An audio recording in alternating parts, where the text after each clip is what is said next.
Hello students, welcome to my channel. In today's video, I will be explaining the next three questions in your second main, that is next 3 4-mark questions in your model paper for reduced syllabus. So before going into the video, if anyone is seeing the channel for the first time or if you have not subscribed to my channel, please do subscribe and share it with your friends, and also click the bell button to receive notifications whenever I upload new videos. So without wasting time, let us get into the video. So the 20th question, describe the war between the drivers and pedestrians as explained by the narrator in Japan and Brazil through a traveler's eye. So let us see what we have to write as the answer for this. So first we'll write about the author. The author, George Mikes, has written about the traffic in Brazil. So in this chapter, the second part is about traffic in Brazil. So the question is from that part. So the author, George Mikes, has written about the traffic in Brazil. According to him, the people of Brazil are easygoing and leisurely. But when they get a steering wheel in their hands, no speed is fast enough for them. Because of this, the pedestrians' life become more hazardous. Pedestrians means those who don't use vehicles and are walking on the roads. So because of the love of speed of the drivers, the life of the pedestrians become very dangerous, very tough.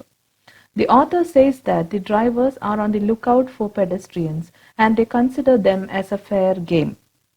As soon as a driver notices a pedestrian step off the pavement, he takes aim and accelerates. As soon as a driver sees a pedestrian coming onto the road, he is like taking aim and he accelerates the vehicle.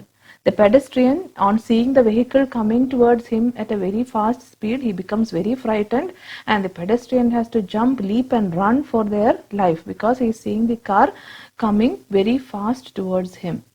So the driver and pedestrian are like a hunter and prey. You know how a hunter runs behind the prey. So exactly the same type is the driver and pedestrian. So this is how George Mikes described the war between the driver and pedestrian. So now let us move on to the next question. Bring out the activities of Marcus Ibe and the villagers on the day of the election in The Voter. So the lesson The Voter is written by Chinua Achebe. So always start the answer by writing about who the author is. So the question is about how Marcus Ibe and the villagers, what all they do on the day of the election. So on the day of the election, Chief the Honorable Marcus Ibe does things in grand style. He had hired a high life band from Umru and stationed it at a distance from the voting booth. So Marcus Ibe has hired a band, and the band is standing at a distance from the voting booth because they are not allowed to stand very near to the booth. Many villagers dance to the music holding the ballot papers. So villagers, what they are doing as the band is playing, the villagers are dancing to the music holding the ballot papers in their hands. Marcus Ibe sat in the honours corner of his enormous green car. So Marcus Ibe is sitting in his car and he smiled and nodded. He is smiling very confidently that he is going to win, and he is nodding his head. One villager came up to the car and shook his hands and said, "Congrats to Marcus." So one villager is coming to Marcus, he shook his hand and gave congratulations in advance. Immediately all other villagers started to do the same. On the other side, Roof and the other organizers were moving up and down, giving last minute advice to the voters. So these were the activities of Marcus Ibe and the villagers on the day of the election. So now the next question. Explain the role of cycling in empowering the rural women in Pudukkottai in Where There Is a Wheel. So cycling is a social movement in Pudukkottai. So they have taken cycling as a social movement in Pudukkottai. For the rural women, most of them who are neo-literates, cycling is a symbol of independence, freedom and mobility. That's a very important point.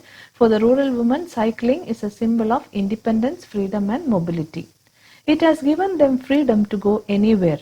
They are not dependent on anyone.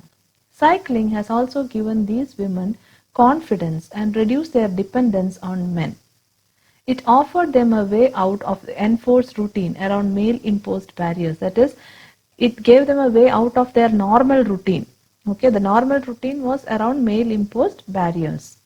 The bicycle cuts down on time wasted for waiting for buses, and it gives more time to focus on selling the produce. So for those who are selling their produce, agricultural produce or other products, for those women, cycling is a very important, like a gift, because it saves their time, because otherwise they have to wait for the buses, and they waste a lot of time waiting for buses. So bicycle cuts down on the time wasted for waiting for buses, and it gives more time to focus on selling the produce.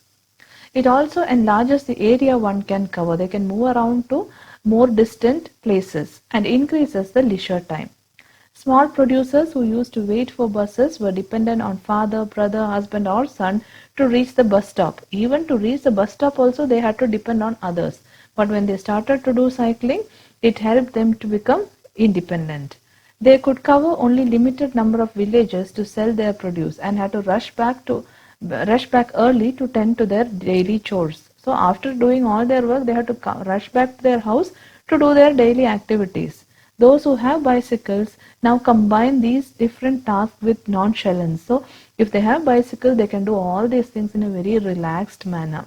In all these ways, cycling has empowered the rural women of Pudukkottai. So these are the 4-mark answers. So with this, we have finished the second main. So from next video, I will be explaining about the third main, that is 6-mark questions, that is answering answer the following questions in 200 words. So the next video I will be explaining that. So I hope you have understood all these 3 questions very clearly. If you have any doubt, you can ask in the comment section. And also don't forget to like, share and subscribe to my channel. Your likes and shares will be of a great encouragement for me to make more and more videos. So I hope to see you very soon in the next video. Thank you for watching.